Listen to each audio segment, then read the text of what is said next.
Instagram at Power 108.9 and Facebook at Power 108.9. It's the exact same thing. It's at Power 108.9. Okay. Power 108.9, a station for the people.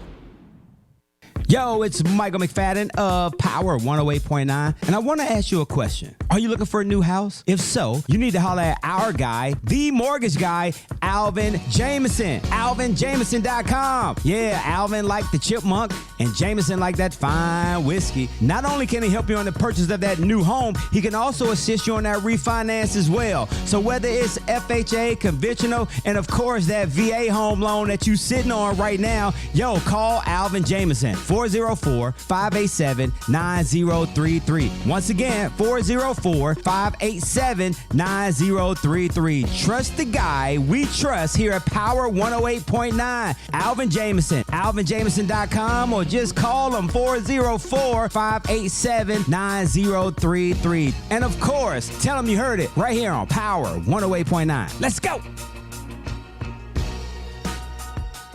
The opinions and views expressed by this program are those of the program host, and guest, and do not necessarily reflect the views of Power 108.9 and its officials. We hope you enjoy. From Christal with love, come on. From Christal with love, come on. Let's talk. Look here, I ain't the type that be writing love letters. I'm more clever by putting you and I together. From Christal with Love XO. I hope you guys had an amazing weekend. Hope everybody is back and feeling themselves after the weekend and a productive Monday. If you are tuning in on Facebook, hello, good morning, good afternoon, all that great stuff. And also, if you're watching on YouTube, make sure that you like and share and subscribe to this channel. We have more coming, more interviews, more events. I actually have a huge announcement today. I am hosting my very first event for couples based from Christal with Love. It's all for couples. The event is titled Love Virtually, and I am super excited. It's happening in October. I've always done stuff in October, I guess, because it's my birthday month, and that's kind of like my new year. But I've been talking about relationships for quite a while, interviewing people on all these different shows and having these great conversations. And so now we are doing the first ever Love Virtually here in Atlanta. Hey. I actually can announce the guests. I have two guests, two couples so far, and we have some other announcements that are coming after that. But we have Rashid and Simone from Ready to Love Houston that recently got engaged. I don't know if you guys are following their pages, but they recently got engaged. And then we also have Camille and Cornelius from DC are going to be there. So trust me, it's going to be a great event. October 22nd at ATL. Here in College Park, Georgia. I'll be sharing more information, but I've been working really hard to kind of put this together with my team, and I'm excited to finally be able to bring love virtually. It's the pursuit of affection from reality TV to real life, because we know that now everyone's looking for love, and people for some reason are looking to television. It's like, I want to find love, but I want to go on TV to find it. Or like, I want to find love, but I'm going to go online. So this event is basically talking about how we look at relationships. A lot of people want the look. They want the hashtag relationship goals. They want the goals, but they don't actually know how to do the semantics of real life, right? How does love look in a real life? Your situation, your dynamic, not what you saw on TV, not what it looked like for Sierra and Russell. Everybody like, I want to pray the prayer that Sierra prayed. Well, Russell Wilson is one guy. There's not another Russell Wilson. There's another amazing guy out there for you, but it may not be Russell Wilson. So Love Virtually is happening October 22nd. I am also excited about the Women in Wine weekend that is coming up August 12th through the 15th. My panel actually is going to be Love Goals, going to be on the 14th. We're going to tape it for the show. It's going to be super dope. I have some amazing couples that are going to be a part of that. We have Letitia and Marceau from Love and Marriage Huntsville. Just a lot of surprises. We actually have another guy from from Ready to Love DC coming. So make sure that you go to the womeninwinefestival.com to find more information out. They have a bunch of panels. They've got parties happening. There's like an all-white party. opportunity to, get your networking on, get your socializing on, get your, come out, take pictures with some of the celebrities. Dr. Jackie, Dr. Heavenly, and a few other people from Atlanta are going to be there as well. So it's going to be a great weekend. So you guys make sure to check that out. I need to have the founder for Women in Wine weekend, the Women in Wine Festival, come in and hang out one Tuesday prior to the weekend, because there's a lot of conversation going on about it. I'm excited because this panel, we're going to just be real. I have Mr. Let Go is going to join me for one of the sessions. And then, we're just going to have a good time. It's going to be a good time. And I think August is like that last bit of summer. Like, you got to squeeze all the fun out of your summer. So if you don't have plans, make sure that you are in Atlanta August 12th through the 15th. Is that last, we're wrapping down the hot girl summer, ladies. So that's the perfect place to do that. So I am excited about that. I am excited. Also, what else is going on? I had great interviews on yesterday. If you guys had a chance to check out, I don't know if you guys have seen the show Johnson. It's on Bounce TV. I had an opportunity to talk with the entire cast last night, and this is the second time. We talked with them when the show first premiered last year, and the show stars Thomas Jones, a retired professional football player, Deji Ray, who was an amazing director and actor, producer and writer, Philip Smythe, and Derek Brady, and they are all just amazing guys. The show is really, to me, why I love it so much is because the show is it's all about Black men, but it's from Black men's perspective, right? And I think there's so much conversation about what guys think all the time. And we hear some men speaking on social media from one perspective, but this show actually is it's like a girlfriend's version for men, right? That was one of my favorite shows back in the 90s. Tracy Ellis Ross, Golden Brooks, Jill Marie Jones, Persia White, just classic.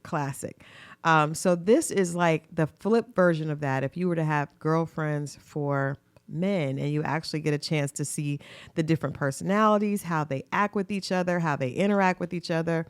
And you get to see them, talking about topics that are really impactful and really on trend for what's going on right now.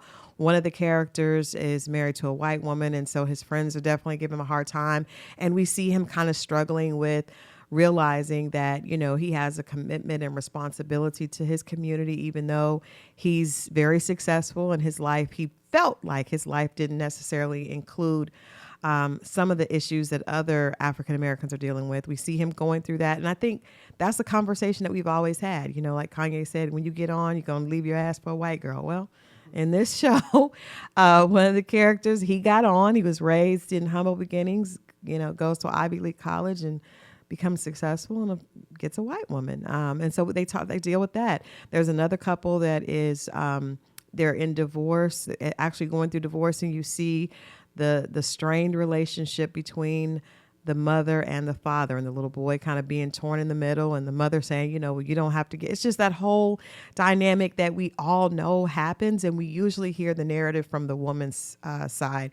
So if you haven't already, make sure that you check out Johnson. Is on Bounce TV, and the show actually broke records last season. I think the show is really underrated because people just don't know. A lot of people don't know that it's there. That definitely is deserving of some big time awards. Great writing, great production, and just great cast. Also executive produced by I know D.L. Hughley and Cedric the Entertainer are part of that show. And usually when you have heavy hitters like that are a part of your project, they usually kind of overshadow, the rest of the cast, because people are really tuning in to see them. But in this situation, we see DL and Ced kind of, play that OG role where they give advice. Sometimes you'll see the guys come in and talk to them, but the stars of the show are clearly the four guys, all with the last name Johnson, and it's a great show. So check that out.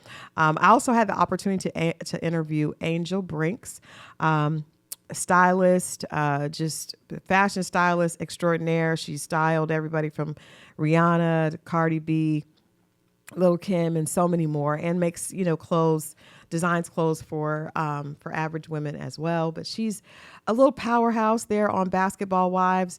Crazy show, very dramatic. She's a sweetheart because I asked her how did she feel being pregnant on Basketball Wives, and the women still fighting around her. And she was like, oh, I don't think they really realized I was pregnant. But I'm like, girl, if they're your friends, they shouldn't be throwing bottles and things around you. So anyway, check out that interview. Great time with her. Great getting a chance to kind of talk to her and hear her perspective on styling. She gave me some tips for women as you're trying to find your personal style. So it's a great time. Check out that interview. It's also on my YouTube channel if you haven't seen it. What else is going on? We are, like I said, wrapping up the summer. I have a guest coming in today. We're going to talk about Black Writers Weekend. I have been friends with Tamika Newhouse, who is my guest today, for probably a little over a decade. And I am so proud of this sister. She founded the African American Book Club Association years ago, and she would have this huge Aambc Awards.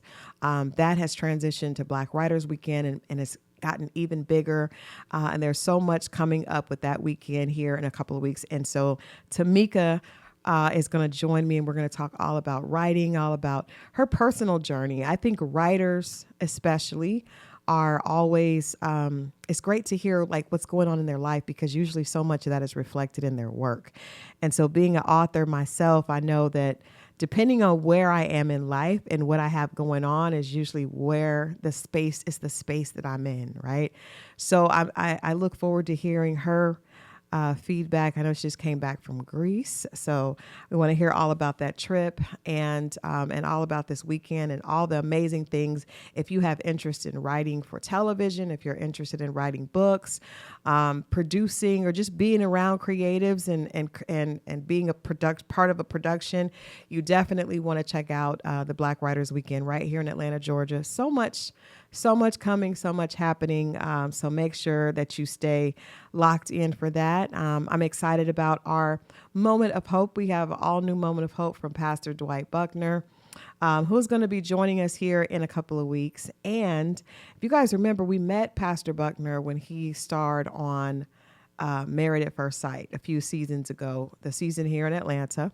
And since that time, I've watched his ministry, and it continues to grow. He has a new book out. So we're trying to get him to be a part of Love Virtually as well, because I think hearing men that really speak to marriage and what it's supposed to be and the benefit of partnership is so important. So stay tuned, because of course, as always, we have a Moment of Hope from Pastor Dwight Buckner that's coming up later in the show. Other than that, we want to hear from you guys. Let us know what type of guests you would love for us to have here. I'm from Christal with Love XO. I love talking about relationships, but we also want to make sure that we are supporting our community and supporting making sure that we inform people about things that they need to know. So all of that is coming up. Stay tuned. We're going to come right back. And I'm going to, like I said, welcome my guest, Tamika Newhouse, writing for film, for books, for television, all that is happening. Stay tuned. This is From Christal with Love. We'll be right back.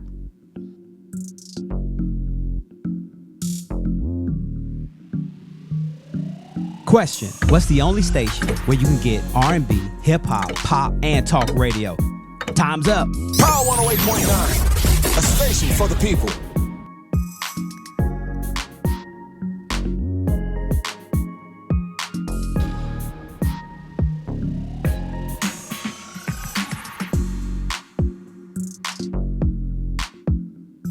If you're a content creator, social media socialite, influencer, or simply love to record current events, you need the joystick. The joystick is an essential tool for every type of digital content creator. It holds 2 or more mobile phones or tablets, allowing users to stream and record hands-free on multiple apps simultaneously. And it's lightweight and portable. For more information or to purchase your joystick today, visit our website at www.joystick.com.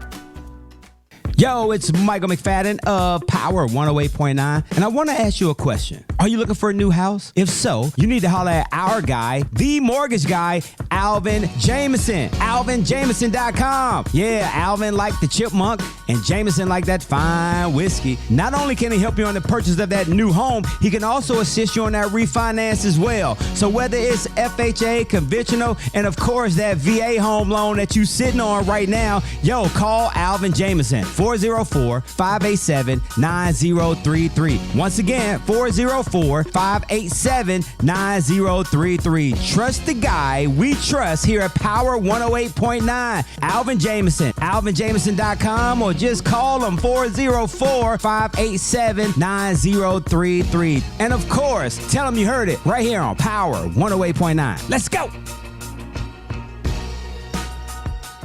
Yo, what's going on, y'all? This is Malik McFadden, and did you know that you can listen to Power 108.9 24/7? Just visit the website, power1089.com, or simply say, Alexa, play Power 108.9. Yeah. Alexa, play Power 108.9, and we are back. We are back with From Christal with Love. Welcome back. Like I said, we're going to talk about writing and all that goes into that. There's the Black Writers Weekend that's coming up here in Atlanta, and I have here with me the founder of Black Writers Weekend. But beyond just the founder of Black Writers Weekend, she's also a best-selling author of a gazillion books, a publisher. You know, you published other people's books, and you know, the creator of Traces of Mika. So much. Like, I don't even know how to introduce you. I don't have a written bio, but you do a lot. And most importantly, you just got back from Greece. Yes, girl. I had my cheeks online for the first time. You did. You did. I saw them.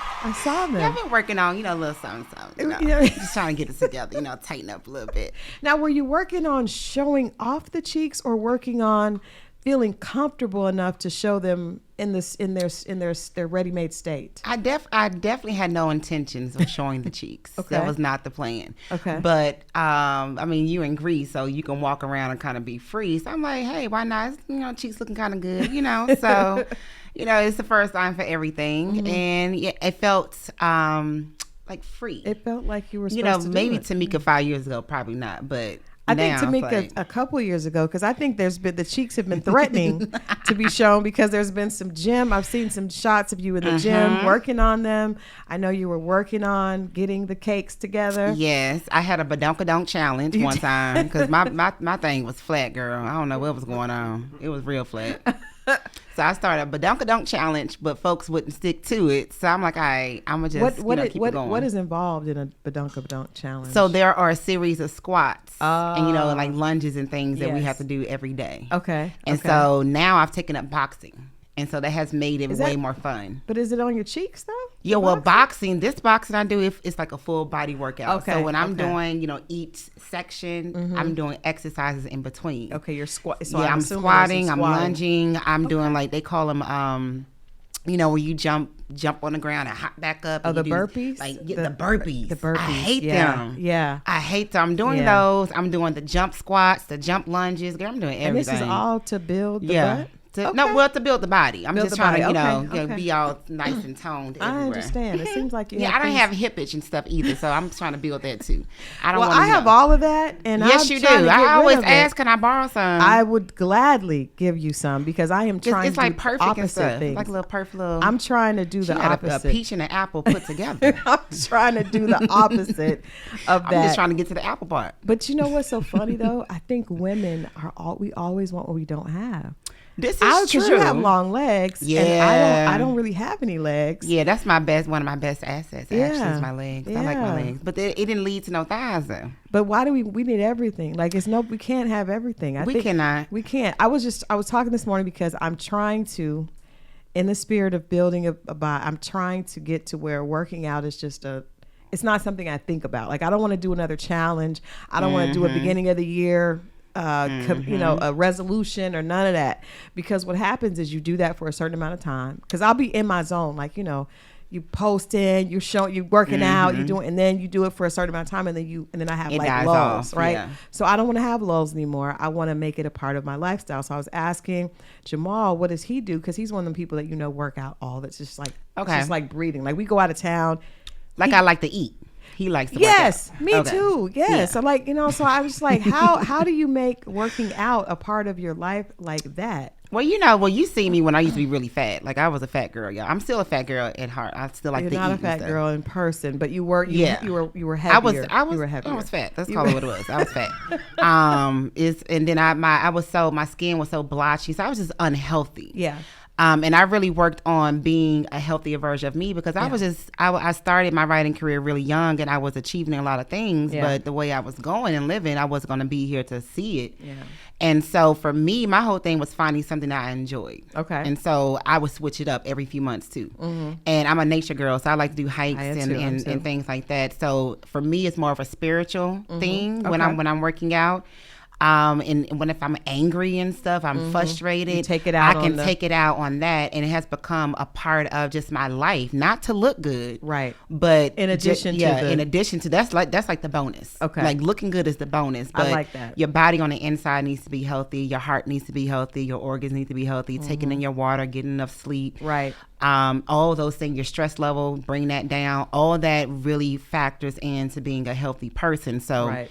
I mean, I shout out to all the ladies that's, getting the enhancements and stuff because, I'm going to get me a little breast lift one day too, Some things you can't get in the gym. You can't get in the gym. You can't get breasts in the gym. You cannot get breasts in the gym. I mean, but everything else, I really want to be overall healthy and natural. That's just my journey, so. No, I love that. I love that. And I think that, like I was saying before you came, as a writer, I relate to the idea of like everything that you're going through, if you can share that, it helps. Like, it helps you like to be able to like put that down. So whatever I'm dealing with, that's always reflected in the work that I do. When you started so early, because I know you were married, you were a young mom, so there was a lot that you had on you. So writing had to be a form of escape, right? Yeah, it definitely was. Unfortunately, for a lot of Black women, we don't get a lot of chances to heal and to take a breather. Like life happens and we have to just keep going and pushing through. And sometimes, unfortunately, we're taking care of our children for the most part by ourselves. Chris, we've shared this journey. We've talked about this over the years, a lot of times. And for me, my writing did help me, kind of be able to control something because I couldn't control life. I couldn't control what other people were doing, what other people say. And I was a mom. That's not something that you clock in and clock out of. It's like 24/7. And my children now, I have one that's grown and one that's almost grown, and parenting still ain't stopped. Oh, it's not stopped. Mine are all the way grown. It's. Let me just tell you, it's not. Can I get a day off or something? So I had to find a way where I was tapping into something that was just for me. And granted, it was not easy, but it's not impossible. Right. And that's why I would like for ladies to understand, like, even though you may be juggling a marriage or a relationship or your children or work, you can manage to find time to fit in things for you. Maybe not every day. Right. But at some point, you have to tap into something that feeds you and that builds you and that makes you happy because you are an individual too. Right. And you deserve, and I think a lot of times we don't think that we deserve to focus on us. I can say even still in doing this, I had COVID a couple weeks ago. Ooh. And I was like, wait, you clean? Really you good? Sick. I'm good now. You said a couple weeks though. I know. No, you still in that window? No, I'm out of the window. I'm negative, and I've been to the doctor a couple times to make sure everything is good. That's so funny when you talk about that. I'm just saying, I'm trying to live my best life. No, but in that I realized like I need to make some changes and even focus more on myself, right? Because I'm not getting enough. I need to make sure, like I was saying, making exercise a part of my life. And I took off, so I started to like take off a certain amount of time that was just for me. But I even feel guilty doing that because it's like, what about who you feel phone? guilty about? Who is going to be mad at you? I don't know. I think it's just I feel like answering emails and being responsive and being available is important. It's more important than taking the time out for myself. So when I do that's a struggle for me, even today. Okay, so process it like this, because when I was even in my lowest moments and I needed to be saved, nobody was there. No one picked me up. No one was coming to say, all right, Meek, I'm going to carry you for a couple months and pay your bills. I got you. I'm going to hold you while you cry. No one is coming. Like, no one is coming, right? So when I began to get out of that dark space, I began to fight for Mika. Because Yeah. that's not fair. Like, Mika, I'm going to treat you better. I'm going to give you the things that nobody else is going to give you. Right. And if you are not treating yourself the way that you want others to treat you, how can you expect that from other people? There you go. So do you like yourself or not? Do you love yourself or not? What we doing? That's why I be asking people, like, what we doing? I guess if you don't love yourself, but then don't be asking me for can't nothing. expect nobody else to love you. Yeah, That's true. so That's true. I'm going to say this, Christal. Don't be feeling guilty, because at the end of the day, we are born alone. And when it's that last day, we're going to be by ourselves, and God is going to be talking to us. So whatever you got to do to find that balance for your happiness and the things that you enjoy, girl, do that. That's why I said, that's why I was in Greece and my cheeks out. In Greece with the cheeks out. I love that. And that's why we're Oh, I that's need to why make we're that like a friends. little book or a blog You or something. do. In Greece You and my do. cheeks out. I like that. Let's talk about Black Writers Weekend. After she Okay. comes back from Greece with the cheeks out. Yes. Black Writers Weekend, and I love the fact that you did Greece, and then you did Essence. Yeah. And I flew straight from Athens, Greece to New Orleans. That was a long ass flight. It was a long flight, I'm sure. Yeah. But it was like you getting out this, and then you're preparing for it, because we know putting on an event, this is a week of events, is very stressful. So let's talk about Black Writers Weekend happening here in Atlanta, Georgia. Yeah. So Black Writers Weekend, first, let me just say, I used to didn't like people like that, like a lot, because they was mean and very entitled. They can be. And I've gotten to the place of where I don't allow people to project that energy on me. So I really now really enjoy producing Black Writers Weekend. Okay. So essentially, y'all, it is a literary arts festival that blends book writers and filmmakers in one space. And we have these conversations around their art, not technically just talking about the book. Like, what is your book about? Oh, well, why did you write this character? And what character do you really? Those are boring. So I really, dive in deep into their creativity, into their experience, and we find some type of correlation with the audience and them. Okay. To make it fun, to make it inviting, to make it impactful, because I want people to be tuned in. Yeah. When they are actually, There, right. Yeah, there, Present, like right. And I try not to have speakers on the panels that is so caught up in talking about how they did and how they made it, because that's not what we're here for. That's great. That's why you're on the stage. We know you made it. We know you're doing something, but how is that going to impact the audience that I'm bringing to you? And so we also do movie screenings. We have parties and socials. This year we got a rooftop party, girl. I'm so excited about that. I always calls for a cute outfit. Yeah. I know. I'm gonna have. Well, I ain't gonna have my cheeks your out, but I'm gonna have my thighs out though. My thighs gonna be out. I'm gonna show a little cleavage and stuff. Maybe some back meat.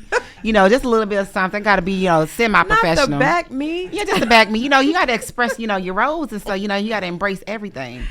So so we're gonna have a rooftop party. We're going to our book bash. We're gonna bring that back, and we're actually gonna be paying homage to Terry McMillan. Oh my God! Because I'm actually honoring her on Sunday at the Aambc Awards, which is the excited. finale event of the weekend. So the award show is basically our Grammys. Writers get to dress up and then, in their gala attire, they get to come out and look fly, walk the red carpet.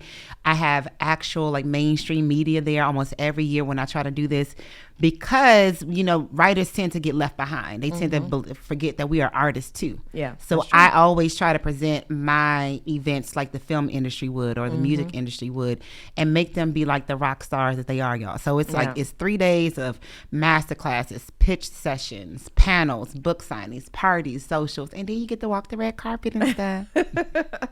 Well, it's phenomenal. I've been involved most of the years that you've had it. Yes, here. you have. And every time I ask you, Chris, can you be on? Yes. I'm always I'll be gonna, putting her on stuff, y'all. I'm always gonna come through. You're someone I consider an actual real friend outside of what we do. Yes, and yes, I'm indeed. really I have seen your journey. Like, I've watched. This has been a long road. I know, girl. We've been knowing each other for a long time. I'm starting to feel old and stuff, because I think I met you maybe, I don't know, 22, 23 is when we probably started talking, and I hadn't even transitioned into Atlanta yet. I'm 36 now. Yeah. That's a long time. It was a long time. That's a long time. You were not. I think when we initially talked, because I worked for Barnes and Noble. That's right. And I remember that. And I'm not going to say that year. That was not even that. I'm not going to say that year. But I've been able to, I think the beautiful part about being a woman is a lot of times there's so much more in us than we even realize, right? Ourselves. I don't know about men because I'm not a man, so I can only speak to being a woman. So I see the it's like a flower blossoming. Yes. Especially when you come into that sense of I'm good in my own skin. And I think with you, I can see that. And I love the fact that you allow others, not just your friends, but others to see and share that journey. Yeah. How has being transparent and sharing some of, and being vulnerable, with your audience helped you become stronger? Because I've watched you do that, especially like with your podcast, Traces and Mika. Like it was even a more intimate look into your life. So how has being vulnerable helped you? Being vulnerable has helped me because it's almost like I was upset at my experiences. Like God was testing me in every way. And for me, it just got to make sense. I grew up a PK kid. So those who don't know, a preacher's kid. And so praying was very heavily taught in my life. Being spiritually strong was what was like the go-to growing up. And so when God was dealing me all these cards where I picked the wrong person to marry and have children with, I was picking the wrong folks to put on and publish. They was ungrateful and rude and mean and liars. Like I can go on and on and on.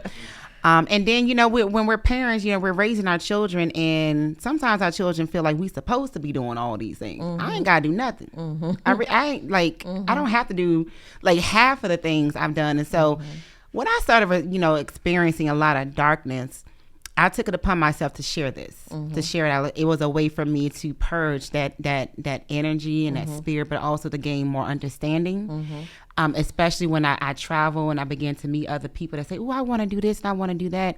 And I was doing everything I've ever wanted to do while I was going through the storm in the wilderness. I'm like, okay, if there's something that you want to do, then why aren't you doing it? Like, that just doesn't make any sense to me.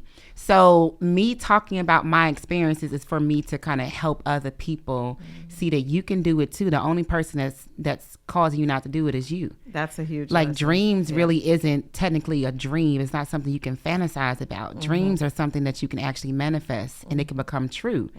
You discover the steps, you discover the resources to make them happen, and you do the work. Right. It's really that simple as that, right? And if you don't want to do the work, then I'd be like, okay, well, what are we complaining about? Because obviously this is the life that you want. Like, I don't be getting it. Like, people, it's easy. It's like 1 + 1 = 2, stuff like that. Like, if you want to do it, do it. And if not, then find something to channel your energy and stop complaining about things that are not.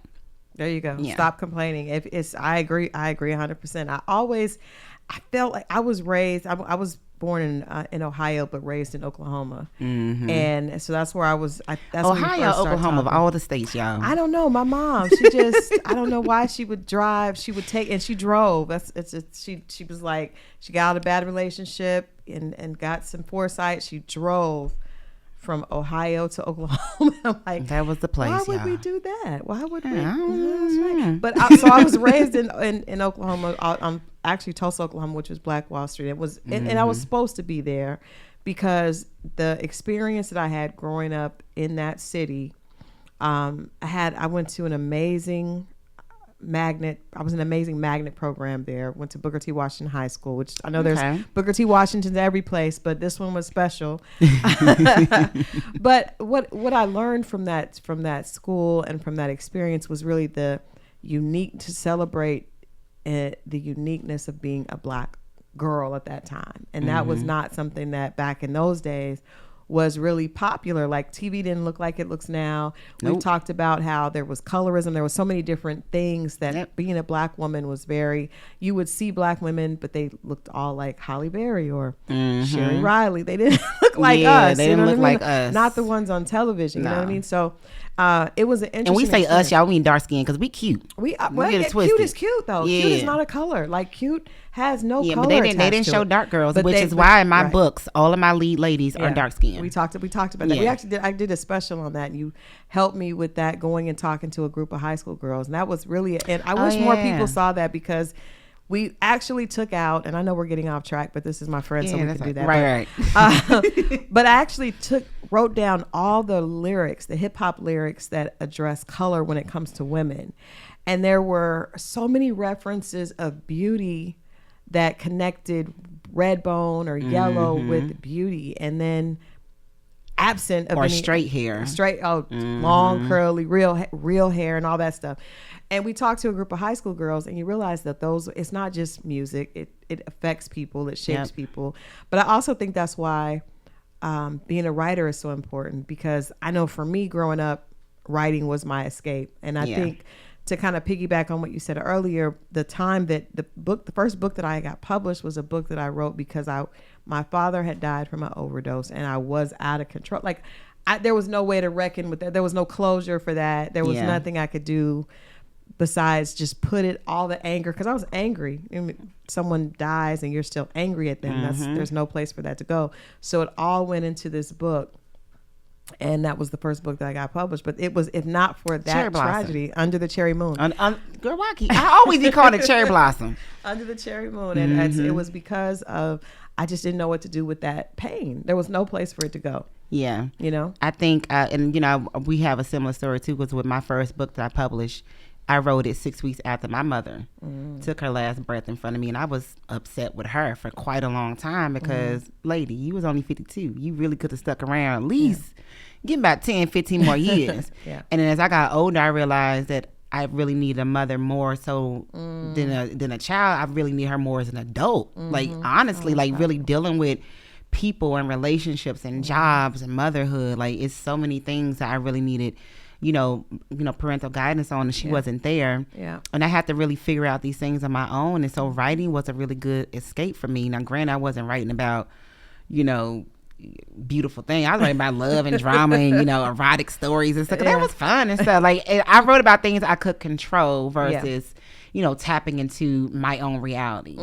And sometimes, you know, that's a good thing. Other times it may not, but we were able to profit and make money off our pain. So I guess it worked out. Amen. Well, you know, I was working at Barnes & Noble as a community relations manager and writing at home for fun. Writing was just not something I got paid for. That was my piece. And I remember my ex-husband at the time said, he looked up in the closet and I had like 4 books, because I would write hand on a piece of notebook paper. That's how the books were. So they were like written out and then in a binder on the shelf. And he was like, why is there like all this money in the closet? Like you just, and I was like, oh, and he was like, well, why don't you try to get your book published like all the authors that because I would set up, my job was to set up book signings. So I met Terry McMillan and all these amazing people that I had looked up to. I had the opportunity to create their book tours at Barnes & Noble. And that is during the time, that was in the 90s when the Black writers boom happened. It was like, almost like a envisioning of the Harlem Renaissance. Yeah. So it's like, I mean, it was Terry McMillan, it was Omar Tyree, all these different, Mary Morrison, all these different, and Mary Rose, Zanes, Eric Jerome Dickey. So many, Jewel Rose, so many authors were killing it. And it became apparent that our stories were, we wanted to support our stories. Yeah. So how were you inspired? Who were some of the writers that inspired you? Because I definitely, we shared Terry McMillan. Like, I just, that's a given. Like she was the main reason why I said I was going to move to Atlanta and become a full-time writer. And then Eric Jerome Dickey, his stories inspired me to tell more stories like that. Like he's one that made me fall in love with reading. Yeah. And then Fly Girl was one of those books that really tapped into my spirit and my soul. And I eventually kind of wrote a book that kind of, complements Fly Girl. So it was, those writers were the ones for sure that really, really inspired me. But then when I got into the space of the publishing world, it was a lot of independent writers that inspired me, because when I came into it, I had no idea that you could publish your own book. I didn't even know anything about self-publishing. Yeah. And so for those writers, they began to, inspire me. And that's when I took on that whole journey and said, okay, well, I'm going to do this too. But definitely Terry, definitely Eric, those are my main two that inspired me. And then myself, I like that. I inspire myself. I'm not mad at that. Sometimes you have to, like, I tell people all the time, one of my favorite proverbs is an African proverb that says, physician, heal thyself. And I write that on any place I go, if I have a new office or new space, because I think all the gifts that we have, that we need to achieve our dreams, are already in there. You just have to tap into that greatness within yourself and then recognize that. You know what I mean? I tell people there's a reason why we all look different. There's a reason why none of our DNA matches. We are all uniquely made. Yeah. That means we all have a unique purpose or unique talent. and it's up to us to tap into that. Yeah. So there's no excuse in saying, oh, I don't know what I want to do, or I'm not special. But if that's the case, God would never made you. Yeah. You know what? If you all are looking for excuses, Tamika's not going to give you anything. Girl, that's why my daughter's like, I'm about to go live with my daddy. I'm like, okay, well, you be back. See you soon. But you know what? I think being a parent does teach you, especially being a mother teaches you. First of all, what you said earlier is true. There's so many of us that do that there's this idea that we almost want to spoil our children and give them things. But the thing about the thing that made you who you are is the fact that you did not have that. Yeah. And I think a lot of times we forget with our kids, we are taking away the very ingredient that gave us our tenacity and our inability to give up. And that was the will to fight through it. You know, you knew that I knew that there was no one coming. You know, I remember thinking, I'm going to have to take care of my mom, you know what I mean? And potentially my brother. So there's nobody coming, you know, where I know my kids know that if I call mom, she got me, you know. Girl, yeah. Mine too. But, you know, that's why, you know, me and my daughter, I talk about this on my podcast, y'all. Traces of Mika. Y'all can go check that out. It's very raw and vulnerable. It's really heavy too. And I'm very honest with my journey with motherhood. I ain't like it. Yeah. It was, for me, one of the most hardest journeys I ever had to experience. And so when my daughter got older, she didn't really want to listen. And I felt like, you know, maybe I'm a big part of that problem too, because I exposed my children to so much. You know, I by 23, I was making six figures. I quit my job. I dropped out of school, and they was on the road with me. So they were meeting like the Terry McMillans. Yeah. They was meeting like the Kimberly Joneses and the Christal Jordans. They met all of y'all. And so they seen greatness. And so for them, that's the norm. And so when I saw them become a little bit entitled and little brats and stuff, and I get mad and stuff, but that was my doing. So when my daughter was 16, we had this whole disagreement. She want to talk smack at the mouth and stuff. So I said, all right, go stay with your daddy. That's the age that it happens. So y'all know the scene in Boys in the Hood, right? When the mama take Trey to go live that was me with my daughter. Dropped her ass right in the hood. Bye. See you later. That's, you know, I think every parent has that moment where you realize that what I've created, these are monsters that I've created. I will say, I think my kids at first, because I got married early and everything was going really well, and so I went through a divorce, and then the climate and culture of our lives changed a lot, and I think that experience, and I also had ovarian cancer. My kids worked through that, saw me through that as well. And I think them going through the rock bottom with me, because they were 9 and 12 when they had to, our lives totally changed. I think it gave them a different sense of understanding and empathy that I appreciate in them, right? Yeah. Because they know, where they went from having everything to having nothing. And I remember them saying, we would rather stay here with you than go live someplace else and have stuff. So I think that kind of balanced out what could have been, very entitled kids. But I know we do that because so many of us grew up without, right? And so that's our natural instinct is, I don't want my kids to have to deal with this. But, life is about lessons. And I think everybody has to learn their own lesson. If, I had to learn my own. My mom couldn't learn it for me. My daughter's going to have to learn her own. That's why mine in Texas. Hi, Deja. I love you and stuff. Well, we're going to take a quick break, and we're going to come back with the moment of hope from Pastor Dwight Buckner, and then I want to. Oh, I'm sorry, I've been cussing this stuff. Sorry, Pastor. No, Pastor's not. He's not here today. Oh, okay. He's sending in a word. So. Oh, okay. All right. Well, I'm safe. It's okay. We're going to come back with Pastor Dwight Buckner with the moment of hope, and then we're going to talk more with Tamika and more about where you can sign up. Make sure that you're going to be in the building for Black Writers Weekend. Stay there. This is From Christal with Love. We'll be right back.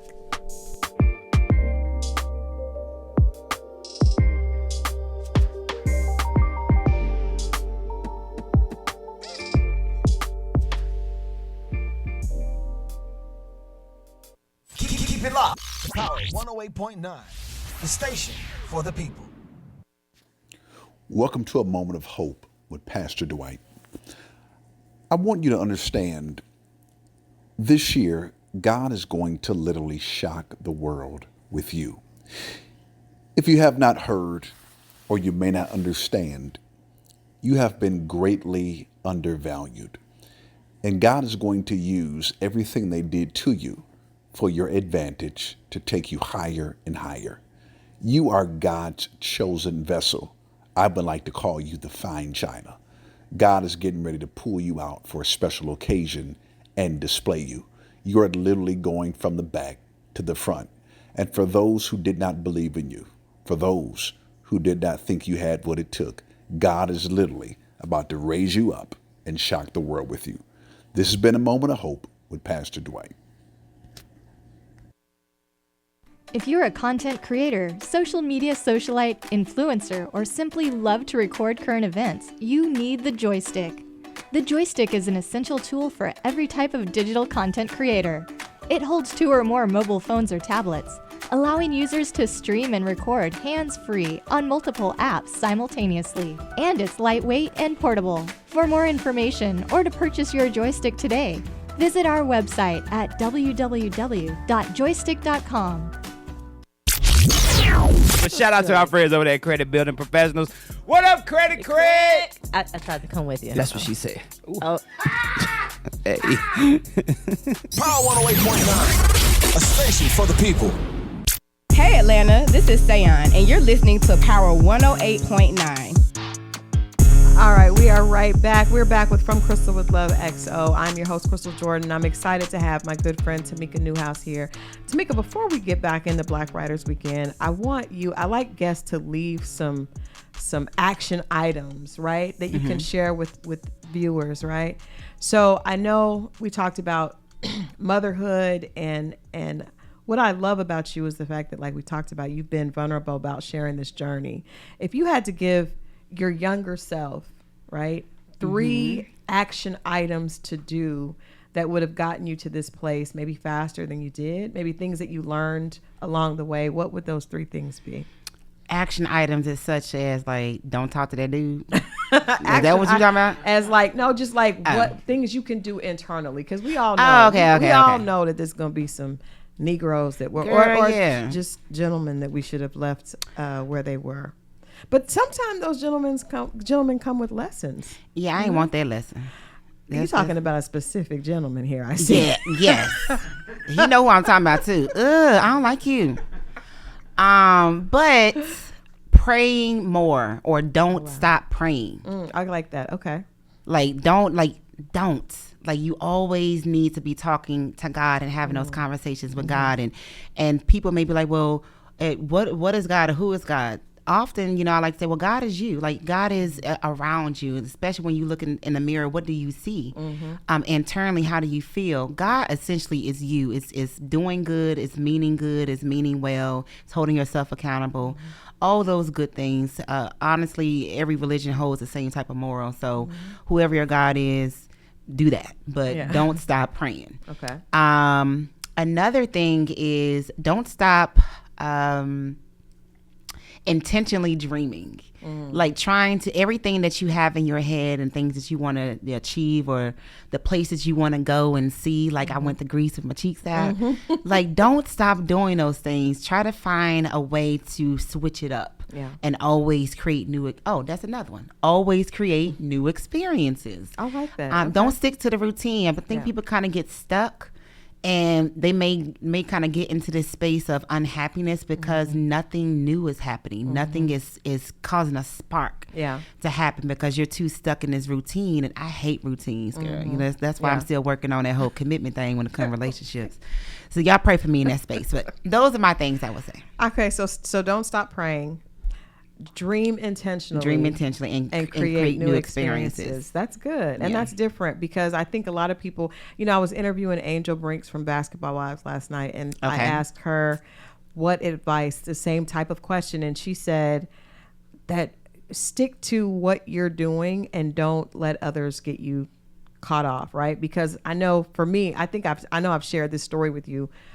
My first book, the book came from the issue with my father passing, but I started sending it out to get, to see if I could get a deal. Yeah. And I remember sending it to Zane, and because I really looked up to her, and I thought she'd had all this amazing success.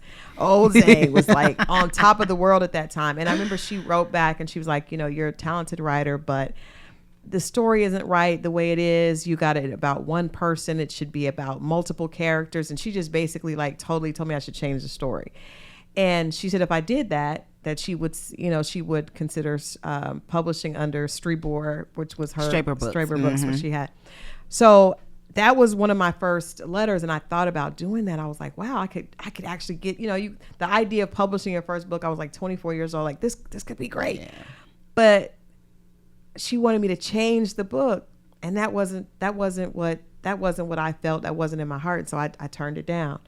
And I remember wondering, like, am I going to get another opportunity? Because I was so in awe of who she was, but I was strong enough at 24, 25 to say, no, I'm not going to change it. I didn't change it. Long story short, I ended up getting a better deal for me at that time with another publisher. And I still respected Zane, but my dream wasn't her dream. You know what I mean? And that's okay. And I think I like that idea of really dreaming intentionally, staying on your own path, and then not being afraid to create new experiences, because there's never a time in life where we should not be willing to do something different. There should not only, and just to piggyback off of what you just stated, for me, I like to kind of equate that to that gut feeling. Like when you know something isn't quite right, or there's not immediate like an excitement or a yes behind it, that's not what you should be. It's often, I like to say, that's your ancestors talking to you. Like you can feel it in your spirit that something isn't right. And you have to be obedient to that feeling, because our ancestors, sometimes you can't hear their voice. You can't hear God's voice, but they try to connect with you or send you messages through other ways, and that gut feeling is normally like the number one way that they try to communicate with you. And if you find yourself still doing it in spite of, like, okay, I will change my story, I'll change the characters, and I'll do it your way to please you. You know how that's gonna work out? Because I tell you what, if I had done that and that book didn't sell, I would have regretted it and resented that situation. And so it's like, if you do something that is in you and it doesn't work, it's okay, because you learn from that, and then you know that you did what was right. And you had that experience. But if you let someone else deter you, and Angel gave the example of people saying that they didn't like her designs and saying they were too costumey, and then later, one of the most influential designers for Balmain, same thing, very over the top, ostentatious, costumey designs.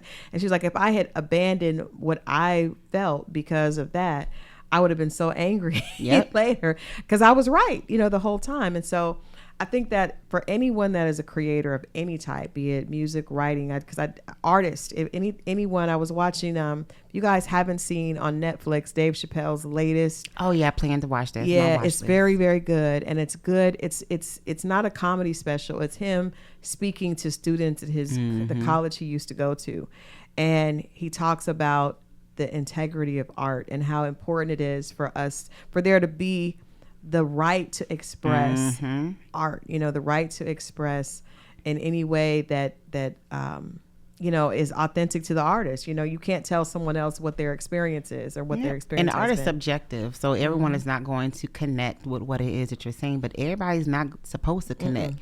Like when I meet new writers and say, oh, everybody can read my book. My girl, you don't even know yourself. Because everybody's not going to read your book. Everybody's not going to enjoy it. If you don't really understand your type of voice and the people that you're trying to connect with, then you're going to be all over the place. And when people begin to criticize your work, because you will be criticized. Absolutely. In fact, you're not doing a good job if you're not being criticized. Yeah. And then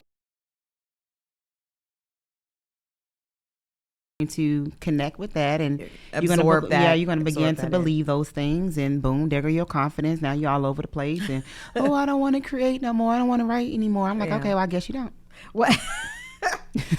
Are you a Capricorn? No. Okay, I'm like, I'm a Gemini. Like, there it is. No, but that's true. That is true. But I think every artist goes through that process of needing to feel like maybe questioning themselves. I think that's a normal part of the process, and I think you have to do it anyway. My thing is always, do it in spite of. Some of my biggest successes have been in spite of fear, in spite of stress, in spite of extreme pain, internal being pain, uncomfortable.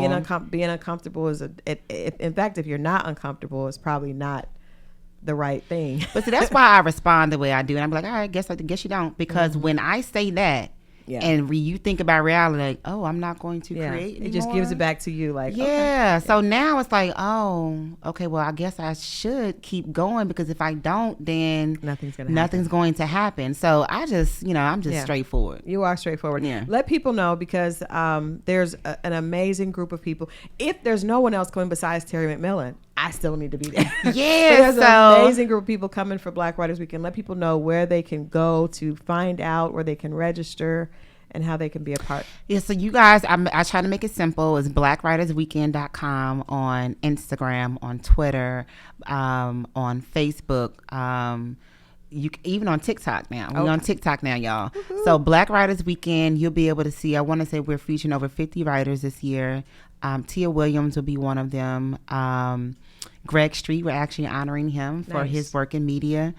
Jamila T. Davis, we're honoring her because she has this beautiful triumph story where I remember when she was incarcerated, when she first sent my book club her book. I remember that. And so now this girl, she's vibrated to a whole nother level, and she's this activist and this influencer, and her whole social scene is just elevated. I'm just so proud of her. So we're actually going to give her her flowers this year as well. And then Kimberly Jones will be there. We have some independent filmmakers that will be there. We have Entice that will be presenting a panel and taking pitches for her label with Kensington that she has. I don't want to be forgetting any folks. It's a lot going on. Yeah, it's a lot going on, y'all. But it's a number. And Christal, of course. Christal will be there. I'm hosting a romance panel, which I'm super excited about. And I normally have you on the PR panel, but y'all, she evolved and stuff. She's like, I don't want to do that no more. I done transitioned away from that. I've transitioned away from that. Praise God. Wait, so you're not doing PR work no more? I have given it up. If I bug you for some stuff, for you, because you're a friend, I still represent TLC and a few other people, because that Chilling and people are like, that's family too. I don't know so where you going, Ladybug. Yeah, but, not going. But my focus is really this more of the love and relationship conversation, because I think it's so needed. It is, and I feel like that has been a consistent theme with everything that you've done, that I've always done. And so I'm really excited to be a part of that, because I grew up reading romance novels. That was my first books I wasn't supposed to be reading, that I was reading. And I was just in love with love. Yeah, like I loved everything that was telling a Black story. But no, love. I think love is powerful. It is, and regardless of what type of love we're talking about, I think it's important. And I think, to me, because when you think about whatever you're doing, it needs to be impacting, right? Yeah. I think what you're doing is not helping someone else, it's not valuable, because that money only lasts so long. But that feeling and being able to empower others, and I think for everything that we have going on right now, love is the only thing that's going to save us at the end of the day. Save us, period. Like, just that understanding of self-love and love for each other, sisters, family, that just love and relationships are important. And I think that's the first thing that gets attacked. When I was at my lowest, I isolated myself, and it was me it's almost like you're drowning in 3 feet water. Just stand up. There's people that love you. There's people that care about you, that want to connect. You just have to be willing to do that. And so that's my vision right now. So I'm excited to talk to those authors, because that chemistry and that energy that you get from a romance book is what everyone is looking for later, right? A lot of times we paint pictures that it's hard to actually hard to actually live out. Yes. And so now, my whole thing has been romance stories all up until this point. My 18th book comes out in September, y'all. Sugar Hill 2. Wow. And it's probably my last romance book, if not for forever, because I'm telling different stories. I'm telling self-love stories. And I'm in this space now where when I'm by myself, when it's quiet and nobody's around, I'm at peace. I'm happy. Like, when you are a complete, full, happy individual, when you connect with your partner, which is why, Chris, I was saying, girl, I'm ready now. We'll talk about that later. I'm not sure. But hey, don't be doing me like that. Your commitment. I mean, level. I'm ready to date and connect. Okay, cool. I ain't say marriage. Okay, now cool. that will come. Tamika, that will come. But the whole show someone the cheeks. Yeah. Okay. Well, yeah, that all the cheeks, the cheeks and the hugs and the loves and the kisses and all that jazz. I'm ready for that now, because I've been in a space of getting to know Tamika, and I have been purposely single for a lot of years, just turning down every advance and invitation to because it just didn't feel right. And I felt like also that I didn't have the tools to commit and be transparent with somebody. And I just didn't want to. Yeah, you did. I wanted to really. You were very clear about it. I mean, I didn't want to. Yeah. I really wanted to focus on myself and do the things that I wanted to do for myself. And when you are committed to someone else, you can't just do that. That's true. And I've been a mom all my life now for the most part. And they became priority for me. Like my love and my attention is going to be for them and then me. So anything else in between, I was going to fall short. And I did. Yeah, sometimes I wasn't that great as a girlfriend. You know, got to own it. But, you know, I've evolved, well, as an adult. I learned, because you just don't know. Because I learned in recently getting married, I thought that I was a great girlfriend, but maybe not. Maybe I've learned that there were some maybe things, to them, but Well, I think I know for myself, because when I would go, and we're getting ready to get out of here. In fact, you know what? Let me wrap up here because we are out of time. Dang, man, this was fun. Make sure that you all I gotta come back. We gotta do some more love talks. We gotta talk about we're gonna talk to you about something else afterwards. You don't have to come back for that. But okay. We're going to talk about, make sure that you guys go to Black Writers Weekend. Black Writers Weekend, make sure you join us for that. Make sure that you go to Women in Wine Festival. So much happening here in Atlanta. Women in Wine. Enjoy talking with you guys. As all, thank you so much for spending your lunch hour with me today. And I will be back next week, right here, same time, same place, from Christal with Love XO. Have a blessed weekend. Toodles, I'll see you guys next time.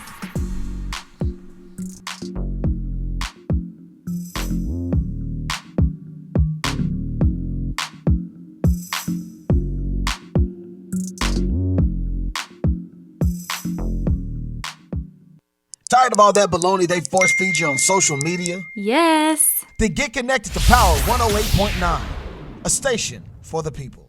Keep it locked. Power 108.9, the station for the people.